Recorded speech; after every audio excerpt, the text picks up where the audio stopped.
اس نے ایک بار پھر اپنے کمرے کے تمام شیشے اور ڈریسنگ چیک کی، کہیں کیمرہ نہیں لگا تھا۔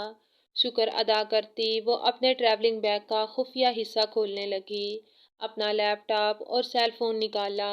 اگلے 3 گھنٹے میں وہ سیل فون اور لیپ ٹاپ کا تمام ڈیٹا اپنے لیپ ٹاپ اور سیل فون میں شیئر کر چکی تھی۔ اسی دن کے لیے اسے کمپیوٹر ڈپارٹمنٹ بھیجا گیا تھا۔ وہ سب واپس رکھ کر آنے میں اسے مزید 1 گھنٹہ لگا۔ ایک اور گارڈ کو بھی اس نے پریشر پوائنٹ کی ٹرک لگا کر بے ہوش کر دیا تھا۔ اس کی جبڑوں کے پاس ایک مخصوص نس پر پریشر ڈالنے سے انسان بے ہوش ہو جاتا ہے، اور بے ہوش ہونے کا دورانیہ لگائے گئے پریشر پر منحصر ہے۔ منہاج اسے تو نابینا سمجھ کر ایم ایس پلازا میں رکھ رہا تھا، مگر اس کے لیے کسی اور عورت کو پلازا میں نہیں لا سکتا تھا۔ 11 بج گئے تھے۔ وہ بریک فاسٹ کرنے کے لیے نیچے ڈائننگ ہال میں آیا تھا، جہاں ناشتے کے تمام لوازمات میز پر سجے تھے۔ ملازم ویسے ہی روٹین کے مطابق کھڑے تھے، جبکہ پیٹر فون پر مصروف تھا۔ شاکر منہاج کے ساتھ پھر سے کام کرنے لگا تھا، جبکہ امداد بلوچ اپنے ساتھیوں کے ساتھ روپوش ہو چکا تھا۔ 1 مہینے بعد اس کا پھر سے بلوچستان جانے کا ارادہ تھا، جبکہ کراچی میں اسے مزید نہیں رکنا تھا۔ ملکہ ابھی تک سو رہی ہے۔ میز پر اس کی غیر موجودگی نے منہاج کو احساس دلایا، پیٹر کہاں مصروف ہو؟ اسے فون میں مسلسل بزی دیکھ کر منہاج نے کہا، سر آپ نے جو ہیرے کی اسمگلنگ کے لیے لڑکا تلاش کرنے کا کہا تھا، اس سے ہی رابطہ کر رہا ہوں۔ پتہ نہیں کہاں پھنس گیا ہے۔ اسے آج میٹنگ کے لیے بلایا تھا، کیا اسے پلازا میں ہی ٹھہرا لیں؟ میں اسے اپنا پی اے رکھنے کا سوچ رہا ہوں۔ اسمگلنگ کا سارا کام وہ سنبھال لے گا۔ پیٹر نے اپنی پریشانی بتائی۔ میں نے کہا تھا کہ ہمارے پرانے گینگ میں سے ہی کسی قابل بندے کو رکھ لو۔ منہاج کھڑے کھڑے بولا، اسے ابھی نیلم کو ناشتے کے لیے لینے بھی جانا تھا۔ سر پچھلے 3-4 مہینے سے مجھ سے رابطے میں ہے، اور اس سے پہلے ہیروئن کی اسمگلنگ بھی کر چکا ہے، پیٹر نے کہا۔ جیسا تم ٹھیک سمجھو، اگر بندہ مشکوک ہوا تو میری نظروں سے بچ نہیں سکے گا۔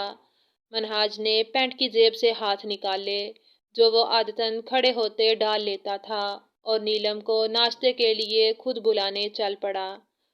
اس کی رات کی کارروائی سے میجر آس اور باقی سب بے خبر تھے، کیونکہ شاکر کو شک گزر گیا تھا۔ تبھی وہ ان سے مکمل طور پر رابطہ ختم کر چکی تھی۔ Hello Peter. ڈرائنگ روم میں ایک خوش شکل 26-27 سال کا نوجوان داخل ہوا۔ اس نے آتے ساتھ پیٹر سے ہاتھ ملایا۔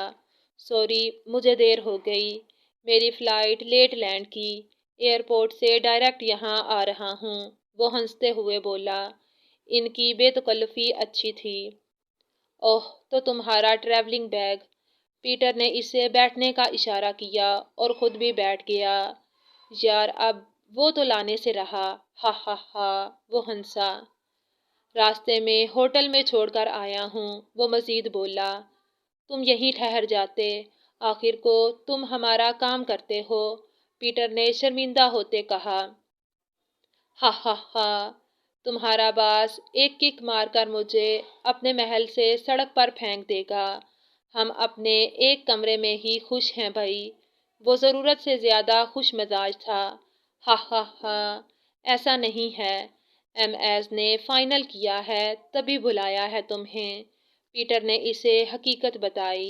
ہا ہا ہا، نوازش بھائی، مجھ نہ چیز پر بھروسہ کیا آپ بڑے لوگوں نے، اب کوئی چائے پانی بھی پوچھ لو۔ میں نے پہلے ہی کہا تھا کہ وہ لڑکی ہے ہی دھوکے باز۔ بھلا میورک کے کمرے میں آدھی رات کو کون گھس سکتا ہے؟ شاکر کو آج پھر موقع مل گیا تھا۔ میں نے کمرے میں کسی کی پریزنس کو محسوس کیا تھا۔ جب میں اندر گیا تو کوئی نہیں تھا، پھر کسی نے میرے اوپر چادر ڈال لی اور کیا ہوا مجھے کچھ یاد نہیں رہا۔ میورک سر تھامے بیٹھا تھا۔ منہاج اور شاکر اس کے کمرے میں کھڑے تھے، اور میورک بیڈ پر ٹانگیں لٹکائے غصے میں بھرا بیٹھا تھا۔ منہاج بے تاثر چہرہ لیے ادھر ادھر کمرے میں نگاہیں دوڑا رہا تھا۔ ایم ایس، آخر تم ایک لڑکی پر بلائنڈڈ ٹرسٹ، اندھا اعتماد کیوں کر رہے ہو؟ میورک بھی جھنجھلایا۔ منہاج ازدحاق کچھ بھی کہے بغیر لمبے لمبے ڈگ بڑھتا اس کے روم سے نکل گیا۔ اس کے قدموں کی دھک دھک ایم ایس پلازا کے فرش میں جذب ہو رہی تھی۔ اس نے نیلم کو ٹی وی لاؤنج میں ایل ای ڈی پر کوئی پروگرام سنتے دیکھا۔ اس کی بے تاثر نگاہیں ایل ای ڈی کی دیوار پر تھیں، نہ کہ اسکرین پر۔ ہیلو، امداد بلوچ، ایک پرائمری اسکول ہے۔ اس نے اسکول کا نام لیا اور ایڈریس بتایا۔ وہاں حملہ کرنا ہے۔ وہ ڈرائنگ روم کے دروازے میں کھڑا بول رہا تھا تاکہ اسے صاف آواز سنائی دے سکے، اور دوسری جانب نیلم کا سانس اٹک گیا تھا۔ وہ کیا کہہ رہا تھا؟ وہ اوپر گیا اور ایک سی ڈی لے کر واپس آیا۔ کوئی ہے یہاں؟ نیلم بآواز بلند بولی۔ منہاج خاموش رہا۔ کچھ دیر بعد اسکرین پر 1 سال پہلے ایک اسکول میں ہونے والے بلاسٹ کا منظر چلنے لگا۔ بچوں کی آہیں، سسکیاں گونجنے لگی، ایمبولینس کا بے تحاشا شور، ماؤں کی التجا کرتی آوازیں، خون میں لت پت لاشیں۔ قیامت صغریٰ کا منظر تھا۔ نیلم نے بہت کوشش کی تھی کہ وہ اسکرین کی جانب نہ دیکھے۔ یہ کس کی آوازیں ہیں؟ کیا ہوا ہے؟ کوئی کچھ بولتا کیوں نہیں ہے؟ وہ رو دینے کو تھی۔ حقیقتاً بھی یہ منظر اسے رلا رہا تھا۔ 5-6 سال کا بچہ ٹوٹی ٹانگ کے ساتھ، لال رنگ سے داغدار سفید یونیفارم میں کلاس کے دروازے میں مرا پڑا تھا۔ کتابیں کہیں گری تھیں تو بستہ کہیں پڑا تھا۔ روح کو ہلا دینے والا منظر تھا۔ یہ ان بچوں کی آخری تحریریں تھیں جن پر خون جمع تھا۔ منہاج جا چکا تھا۔ نیلم، کوئی ہے، چیختی رہی۔ آدھے گھنٹے بعد وہ اندھے پن کا مظاہرہ کرتی اپنے کمرے میں پہنچی، واش روم میں گھس گئی۔ سی این اسپیکنگ ٹائیگر۔ کیپٹن نیلم، کیا خیر خبر ہے؟ شاکر ابھی تک گیا نہیں؟ آپ ٹھیک تو ہیں؟ آج ڈھیر سارے سوال میجر آس کی جانب سے ہوئے تھے۔ ٹائیگر، ہماری بات غور سے سنیں۔ ہمیں اور کچھ نہیں معلوم کہ کیسے بلاسٹ کرنا ہے۔ خودکش حملہ آور بھیجنے ہیں یا بارود بھرا ٹرک، یا پھر فائرنگ، ہم کچھ نہیں جانتے۔ وہ بہت گھبرائی اور بھرائی آواز میں بول رہی تھی۔ پلیز ان معصوم بچوں کو بچا لیں، مدد کریں ان کی۔ وہ اس کی ہچکی بندھنے لگی۔ وہ بیک وقت حساس بھی تھی اور بہادر بھی۔ کیپٹن نیلم، پلیز آپ رونا تو بند کریں۔ اس سے مشکلات میں اضافہ ہونے کے سوا کچھ نہیں ہو سکتا۔ ملکہ، آواز بہت اونچی تھی، دروازے پر دستک ہو رہی تھی۔ اس نے وائرلیس پینٹ کی جیب میں ٹھونس دیا اور کرتی سے اچھے سے ڈھانپ لیا۔ چہرہ دھویا، آنکھوں میں پانی کے چھپاکے مارے۔ تم روئی ہو؟ اس نے نیلم سے پوچھا۔ باہر بہت عجیب آوازیں۔ وہ ہراساں نظر آ رہی تھی۔ اوہ، تو تم ڈر گئی ہو اور بور بھی ہو گئی ہو یہاں بند رہ کر۔ ریڈی ہو کر آؤ، ہم آؤٹنگ پر جاتے ہیں، منہاج نے چاہت بھرے لہجے میں کہا۔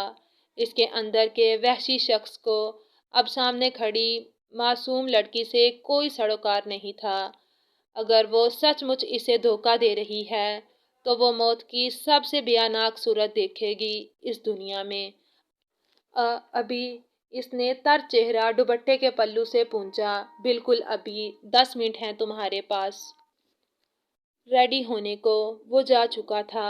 اس نے گاجری رنگ کی کھلی بند چاک کی قمیض اور جینز کے ساتھ بڑی سی سیاہ چادر اوڑھ لی تھی۔ وہ جب باہر آئی تو اس کی چند لٹیں ٹیل پونی سے نکل رہی تھیں۔ یہ اس کی بے دھیانی ہی تھی۔ چلیں۔ نیلم کو دنیا میں سب سے زیادہ خوف اس آواز سے آتا تھا جو کتنے سالوں سے اس کا پیچھا نہیں چھوڑ رہی تھی، نہ آنے والے سالوں میں اس نے چھوڑنا تھا۔ اس پرائمری اسکول کے سامنے میجر آس کے بندے گھوم رہے تھے۔ کوئی وین لے کر انتظار کر رہا تھا تو کوئی چنے بیچ رہا تھا تو کوئی کلفی والے کا روپ دھارے ہوئے تھا۔ ٹائیگر، ابھی تک کوئی مشکوک فرد نہیں نظر آیا، نہ کوئی ٹرک۔ اب کیا کریں؟ انس، جو کلفی بیچ رہا تھا، اپنے ایئر پیس میں بولا۔ مجھے لگ رہا ہے منہاج نے صرف نیلم کو خوف زدہ کیا ہے، میجر آس نے کہا۔ مجھے بھی ایسا ہی شک پڑ رہا ہے، انس بولا۔ IB-40 speaking. انس سے رابطہ منقطع ہوا تو امداد بلوچ کی ٹیم کے ایک رکن نے رنگ کی۔ سر امداد بلوچ یہی ہے۔ اسے کسی قسم کے اٹیک کا حکم نہیں آیا۔ اطلاع تھی کہ خوشی کا عندیہ۔ شکر، میجر آس نے کہا۔ وہ گاڑی کے پاس کھڑی تھی جب سامنے سے ایک کالے رنگ کے لباس میں مرد آیا۔ اس کے ہاتھ میں ٹائم بم تھا۔ اس گاڑی میں لگانا ہے۔ منہاج نے کار کی جانب اشارہ کرتے نیلم کے چہرے کو دیکھا، جو بے تاثر نگاہوں سے سامنے دیکھ رہا تھا۔ وہ لان میں پارکنگ ایریا میں کھڑے تھے۔ منہاج کار سے ٹیک لگائے مسلسل اس کے چہرے کو دیکھ رہا تھا، جو ایک دم پر نور اور صاف شفاف تھا، بے داغ۔ مگر اس کے دماغ میں ابھی صرف ایک ہی بات چل رہی تھی کہ وہ اسے دھوکہ دے رہی ہے، جیسے 13-14 سال پہلے ایک لڑکی نے دیا تھا۔ ہم جا کیوں نہیں رہے؟ نیلم نے حیرانگی سے پوچھا۔ کار خراب ہو گئی ہے ملکہ۔ اس نے نیلم کے چہرے پر جھولتی ایک لٹ پیچھے کی۔ وہ اس کے قریب کھڑا ہو کر بھی میلوں کے فاصلے پر کھڑا تھا، اور ایک شخص میلوں کے فاصلے پر بھی سینے میں دل بنا دھڑک رہا تھا۔ وہی سحر انگیز لہجہ، گمگیر آواز۔ اسے گھبراہٹ ہونے لگی۔ کیا ہوا؟ سمجھ نہیں آئی۔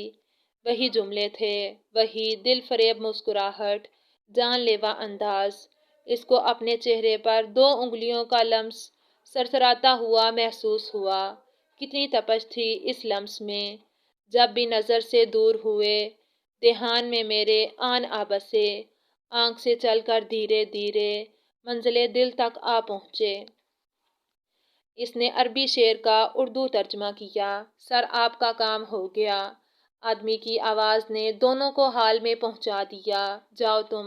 اس نے آدمی کو جانے کا اشارہ کیا۔ آؤ بیٹھو، وہ نیلم سے بولا۔ اسے بازو سے پکڑ کر اندر بٹھایا اور ڈرائیور کو اشارہ کیا۔ سنو، تم جاؤ، میں کچھ دیر میں آتا ہوں۔ ڈرائیور تمہیں بحفاظت پہنچا دے گا۔ نیلم کو اس کی ساری چال سمجھ آ گئی تھی۔ کہاں پہنچائے گا؟ اس نے غیر ارادی طور پر پوچھا۔ جنت میں۔ کار چل پڑی تھی۔ کیپٹن نیلم، یہاں کوئی بم نہیں ہے، نہ ہی کوئی مشکوک بیگ، کوئی بارودی مواد ملا ہے۔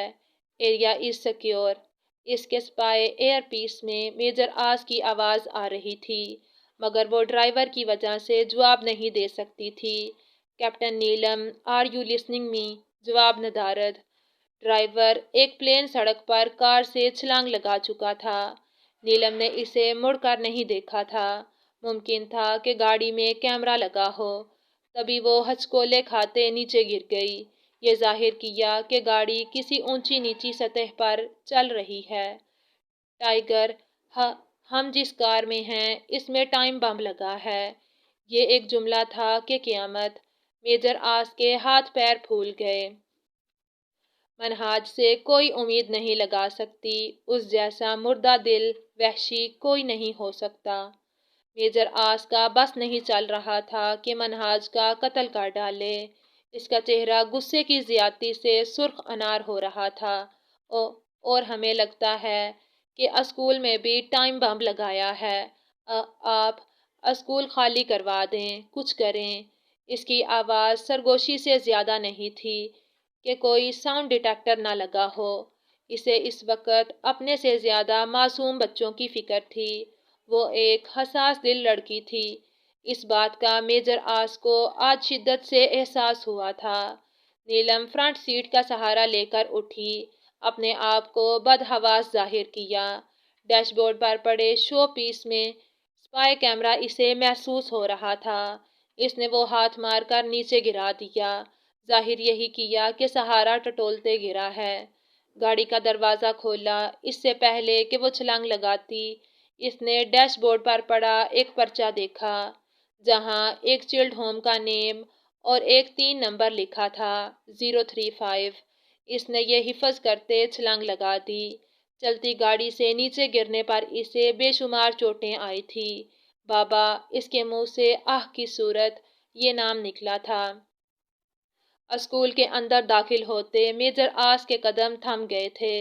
کوچنگ سینٹر میں 12ویں جماعت کے طلبہ کو پڑھاتے ابرار صاحب کا مارکل ہاتھ سے چھوٹ کر زمین پر گر گیا تھا۔ انہوں نے اپنے سینے پر ہاتھ رکھا۔ بیٹا ذرا ایک گلاس پانی لانا، انہوں نے ایک شاگرد سے درخواست کی تھی۔ کیپٹن نیلم آپ ٹھیک ہیں؟ آہ، اس نے اپنی چھلی کوہنی سہلائی۔ جی ہم ٹھیک ہیں میجر آس، اسکول سیف ہے۔ آپ، اس نے چلڈ ہوم کا نام اور کوڈ بتایا۔ میجر آس نے کوڈ کو ٹائم کے طور پر لیا تھا، ابھی 5:15 ہو رہے تھے اور کوڈ کو الٹا کرنے سے 5:35 بنتے تھے۔ اس نے فوج کو اطلاع دی اور بم ڈسپوزل اسکواڈ کو بھی مطلع کر دیا تھا۔ خود بھی ممکنہ جگہ پر پہنچ گیا تھا۔ کیپٹن نیلم نے شال سے منہ چھپایا، ایک رکشہ روکا اور چلڈ ہوم پہنچ گئی، جہاں فوج پہلے سے موجود تھی۔ بم ڈسپوزل اسکواڈ اور ایمبولینس بھی۔ نیلم ایک کنارے پر کھڑی سب دیکھ رہی تھی جب اس کے ایئر پیس میں میجر آس کی آواز گونجی، کیپٹن نیلم آپ یہاں سے جائیں، ہو سکتا ہے منہاج نے اپنے بندے اس جگہ پر چھوڑے ہوں، یہ اس کی سازش ہے، آپ نکلیں یہاں سے۔ وہ اس کی بات پر فوراً حرکت میں آئی جب اس کی نظر سامنے ایک گاڑی کی اوٹ میں ایک بچے پر پڑی جو سڑک پر پڑے بھالو کو اٹھانے کی کوشش کر رہا تھا۔ بھالو اور سڑک پر 19 سالہ اس انٹیلیجنس سروسز سے تعلق رکھنے والی لڑکی کے لیے یہ ایک مشکوک بات تھی۔ وہ بجلی کی سرعت سے 1 منٹ بھی ضائع کیے بغیر بچے تک پہنچی۔ اس کا مقصد بچے کو بھالو سے دور رکھنا تھا۔ بچے کو اٹھا کر وہ ابھی 7 کلومیٹر دور گئی تھی کہ بلاسٹ کی اسٹرینتھ نے اس سمیت بچے کو دور پھینکا۔ آس پاس موجود ایمبولینس آگ پکڑ چکی تھی، عمارت بھی متاثر ہوئی تھی۔ چند فوجی افراد اور 2 عورتیں، 4-5 بچے بھی زخمی ہو چکے تھے۔ ایک بم وہ ڈسپوز کر چکے تھے، مگر یہ بھالو 2-3 منٹ قبل ہی کوئی رکھ کر گیا تھا۔ نیلم نے چونکہ چادر سے منہ ڈھانپ رکھا تھا، اسی لیے بچے کے پاس گئی۔ عورت کون تھی کوئی نہ جان سکا۔ اس سے پہلے کہ دھواں جھڑتا اور ماحول پہلے جیسا ہوتا، اس پر نظر رکھتا ٹائیگر دوڑ کر اس تک آیا، جس کے سینے سے لگا بچہ خوف سے بے ہوش ہو چکا تھا اور نیلم اس پر اوندھی گری تھی۔ اس کی چادر پیچھے سے جل چکی تھی۔ مٹی اور دھواں اور آگ کے شعلوں نے مزید کچھ نہ دکھایا۔ میجر آس نے بچے کو دوڑ کر ایک فوجی کے حوالے کیا اور نیم بے ہوش نیلم کو اٹھا کر اپنی کار میں ڈالا، جس کی حالت دھماکے کی وجہ سے پہلے سے ہی خستہ حال تھی۔ ممکن تھا کہ وہ 1-2 کلومیٹر ہی چل پاتی اور یہی ہوا تھا۔ سنسان سڑک پر گاڑی کے رکنے پر میجر آس نے اسٹیئرنگ پر اپنا زوردار مکہ برسا کر غصہ نکالا۔ اف، یہ لڑکی کتنی چلاک ہے! اس نے جان بوجھ کر شو پیس گرایا تاکہ کیمرہ نیچے گر جائے۔ شاکر لیپ ٹاپ کی اسکرین کی جانب دیکھتا دھاڑا۔ سر میں نے چھلانگ لگا دی ہے، لڑکی اندر ہی ہے، وہ کچھ بھی نہیں بولی، جیسے اسے کچھ نظر ہی نہ آتا ہو۔ ڈرائیور نے پیٹر کو کال کی۔ اگر وہ واقعہ ہی ایجنسی کی بھیجی گئی ہوتی تو اب تک اطلاع دے چکی ہوتی اپنے آفیسرز کو اور اسکول خالی ہو چکا ہوتا۔ پیٹر نے بھی اپنا حصہ ڈالا اور چلڈ ہوم کی جو چٹ میں نے رکھی تھی اس پر تو اس لڑکی کی نظر پڑی ہوگی، تبھی چلڈ ہوم پر فوج وقت سے پہلے پہنچ گئی۔ شاکر نے ثابت کر دیا تھا وہ راہ کا بندہ ہے۔ تم نے کہا تھا بم بلاسٹ نہیں ہوگا، اگر اسے کچھ ہوا تو میں تمہاری جان لے لوں گا۔ منہاج جو کب سے لاؤنج میں ان دونوں کی باتیں ضبط سے سن رہا تھا، آخر پھٹ پڑا۔ شاکر کو کالر سے پکڑ کر دور پھینکا، پھر اس کا لیپ ٹاپ، ٹیبل پر پڑی ہر سجاوٹ کی چیز، جدہ سے لائی سوراخیاں سب پھینک دیا، کرچی کرچی کر دیا۔ پیٹر سہم کر دور کھڑا تھا تو شاکر شاکڈ ہتھیلیوں کے بل پڑا اس کی ہذیانی کیفیت کو دیکھ رہا تھا۔ پاگل تھا میں جو تم لوگوں کی باتوں میں آ گیا۔ اس نے اپنا سر دونوں ہاتھوں میں تھام لیا۔ اگر وہ مر گئی تو؟ ایک ہی سوال اسے پاگل کیے دے رہا تھا۔ ابھی وہ محبت میں اس اسٹیج سے گزر رہا تھا جہاں محبوب اور اپنے آپ میں سے کسی ایک کو چننا پڑتا ہے، اس نے اپنے آپ کو چن لیا تھا اور اب پچھتا رہا تھا۔ بابا آپی، وہ زور زور سے اسٹریچر پر سر پٹک رہی تھی۔ اس کی یہ حالت میجر آس کے منہ پر تماچے مار رہی تھی۔ بھاڑ میں گئی انا، بھاڑ میں گیا ماضی، سامنے درد سے تڑپتا زخموں سے چور وجود صرف ایک محب وطن کا تھا، ایک ایسے انسان کا تھا جس نے انسانیت پر اپنا آپ قربان کر دیا تھا۔ وہ کار سے اترا اور پچھلی سیٹ کا دروازہ کھولا۔ وہ بار بار بابا کہہ رہی تھی، تکلیف میں ہم ہمیشہ ماں باپ کو ہی پکارتے ہیں، ان سے زیادہ محبت ہم کسی سے نہیں کر سکتے، کسی سے بھی نہیں، انسانی رشتوں میں سب سے بڑھ کر ہوتے ہیں۔ نیلم کو پیر سے پکڑ کر باہر کھینچا اور کاندھے پر اٹھا لیا۔ 6:30 کا وقت تھا، مغرب بھی ہو چکی تھی، اندھیرا بڑھ رہا تھا۔ اس نے اپنا وائرلیس بچہ پکڑاتے وقت فوجی کو ہی تھما دیا تھا عجلت میں، اور واپس بھی نہیں لیا تھا۔ ممکن تھا کوئی ان کا پیچھا کر رہا ہو۔ وہ اسے اٹھائے جنگل کی طرف نکل گیا۔ سفیدے کے لمبے لمبے درخت عجیب ہولناک منظر پیدا کر رہے تھے۔ گدڑوں کی آواز بھی قریب آ رہی تھی۔ میجر آس نے بہت مشکل سے اپنا پیر ایک درخت پر رکھتے نیلم کو تھامے ہی بائیں شوز کے موزے سے ریورل نکالا۔ کون ہے؟ وہ شاید ہوش میں آ چکی تھی۔ اس کے ناخن میجر آس کے کان کے پیچھے چبھے تھے۔ میں ہوں ٹائیگر، وہ سرگوشی میں بولا۔ نیچے اتارے ہمیں، وہ سختی سے بولی۔ میجر آس نے رک کر اسے نیچے اتارا۔ اس کی چادر جل چکی تھی، ایک ٹکڑا جو بچے کے اوپر ہی رہ گیا تھا۔ اس نے پونی کھینچ کر بال کھلے چھوڑ دیے۔ اس کی کمر سے شرٹ بھی جل گئی تھی، پوری کمر خون سے لت پت ہوئی تھی۔ سفید جلد جھلس کر عجیب بدنما ہو گئی تھی، جو اندھیرے میں نظر نہیں آ رہی تھی۔ وہ اب بھی درد و تکلیف کی انتہا پر تھی، مگر میجر آس کی نظر میں بے باک لڑکی کو آج اپنے حلیے کی بہت پرواہ تھی۔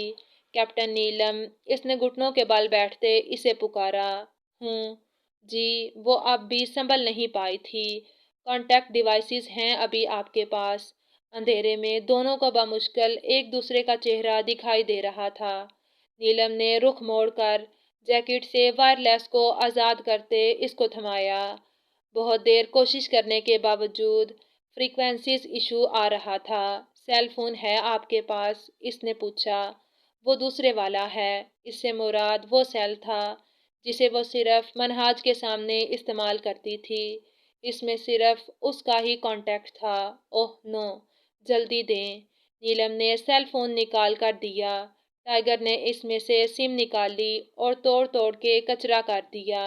آہ، جب سم کا حشر نشر ہو گیا تب اس نے سانس لیا۔ منہاج تو نہیں، مگر شاکر اس کے نمبر سے لوکیشن چیک کر سکتا تھا، تبھی یہ احتیاط ضروری تھی۔ اس نے موبائل کی ٹارچ آن کی، پھر یہ سوچ کر کہ کوئی پیچھا نہ کر رہا ہو بند کر دی۔ نیلم، وہ اس کے پاس پنجوں کے بل بیٹھ گیا، جو درخت سے ٹیک لگائے نڈال سی تھی۔ میجر آس کے لڑکیوں کے معاملے میں پتھر دل نے آج اس لڑکی پر بڑا ترس کھایا تھا۔ نیلم، اس نے پھر سے پکارا۔ وہ اس کا گال تھپکنا چاہتا تھا، مگر اٹھتا ہاتھ بار بار پہلو میں گر جاتا۔ آپ یہیں رکیں، میں آس پاس پانی دیکھ لوں۔ وہ سیل کی ٹارچ آن کر کے آگے بڑھ گیا۔ جنگل ہی جنگل میں پیر رکھنے سے فقط پتوں کی آوازیں آ رہی تھی۔ 40 منٹ بھاگ بھاگ کر تلاشنے کے بعد اسے ایک نلکا نظر آ گیا۔ شاید یہاں سے آگے کم ہی فاصلہ ہو جنگل ختم ہونے میں۔ وہ راستہ یاد کرتا واپس آیا۔ کیپٹن نیلم، پانی مل گیا ہے، آئیں۔ اس نے نیلم کو سہارا دیا۔ کمر جلسی الگ تھی، گاڑی سے گرنے پر ماتھے کی چوٹ، چھلی کوہنیوں سے ٹپکتا خون، اس کا سٹیمنا تھا کہ وہ اب بھی تھوڑے ہوش میں تھی۔ ٹائیگر جھکا اور اسے بازوؤں میں اٹھا لیا۔ انٹری ٹیسٹ کے دوران جب اس کا بے ہوش وجود اٹھایا تھا، اس لڑکی سے اسے نفرت محسوس ہوئی تھی اسے، اور آج ہمدردی، صرف ایک انسانی ہمدردی۔ ہم چل سکتے ہیں میجر آس۔ وہ نیچے اترنے کی کوشش کرنے لگی۔ مجبوری نہ ہوتی تو میں کبھی یہ زحمت نہ کرتا۔ اس کے لہجے کی ناگواری نے کیپٹن نیلم کی رہی سہی ہمت بھی توڑ دی۔ وہ خاموشی سے اس کی شرٹ کو کاندھوں سے دبوچے ہوئے تھی۔ میجر آس نے شرٹ کی سختی کو پوری توجہ سے محسوس کیا تھا۔ بابا، وہ درد کو برداشت کرتی نڈال ہوتے بولی، فوج میں جانے کے لیے بہت تکلیفیں اٹھانی پڑتی ہیں آس۔ اس کے بابا کا کہا جملہ اسے آج بھی یاد تھا۔ یہی بات اس نے نیلم کو سمجھائی تھی، مگر وہ نہیں مانی تھی۔ وہ اس کی ضد میں اس فیلڈ میں آئی تھی، اور آج میجر آس اسے اسی درد سے گزرتا دیکھ رہا تھا جس سے سالوں پہلے وہ گزرا تھا۔ تب وہ بھی صرف ایک ہی نام پکارتا تھا، بابا۔ اندھیرے میں کوئی اس کی نم آنکھیں نہیں دیکھ سکا تھا کہ یہ لفظ بابا نے اسے کیا کیا یاد نہیں کروا دیا تھا۔ نلکے کے پاس پہنچ کر اس نے نیلم کو نیچے اتارا اور نلکا چلانا شروع کیا۔ جلتے زخموں پر جب سرد ٹھٹھراتے دسمبر کی سرد رات میں پانی گرا تو اس کے منہ سے سسکیاں نکلنے لگی۔ تکلیف ناقابل برداشت تھی۔ وہ جس نے کبھی چولہے کی تپش نہیں برداشت کی تھی، آج اس کا حسن کتنا بے مول ہو گیا تھا۔ کافی دیر بعد جب اسے لگا اس کے زخموں سے خون رسنے بند ہو گیا ہے، اس نے بس کہہ کر ٹائیگر کو روکا اور نلکے کا سہارا لے کر کھڑی ہو گئی۔ اندھیرا اب تک اتنا بڑھ چکا تھا کہ وہ اسے دیکھ تک نہیں پا رہا تھا، اور نیلم جس حال میں تھی اس نے اللہ کا شکر ادا کیا کہ اس نے دن کے بعد رات بھی بنائی ہے۔ اس نے اپنے بال نچوڑے، اپنی شرٹ بھی جو کمر پر تھی ہی نہیں، پوری جل چکی تھی۔ میجر آس نے سردی کے باعث جو جیکٹ پہنی تھی اتار کر اسے دی، پہن لیں اسے۔ نیلم نے مشکور نظروں سے اس کے ہیولے کو دیکھا۔ بہو، بہو، شاید کوئی جنگلی کتا تھا۔ آواز قریب سے آ رہی تھی۔ ٹائیگر نے ٹارچ آن کی اور کتے نے اسی وقت حملہ کیا۔ ٹائیگر نے کلا بازی کھاتے کتے کو دور پھینکا اور فائر کر دیا۔ آواز بند ہو گئی تھی۔ جنگلی، وہ اپنے منہ پر اس کا پنجہ محسوس کرتا نخوت سے بولا۔ کہیں پنجہ تو نہیں مار دیا؟ نیلم فکر مندی سے بولی۔ نہیں، بس لگتے لگتے رہ گیا۔ اس نے پسٹل پینٹ کی پچھلی جیب میں ڈالی۔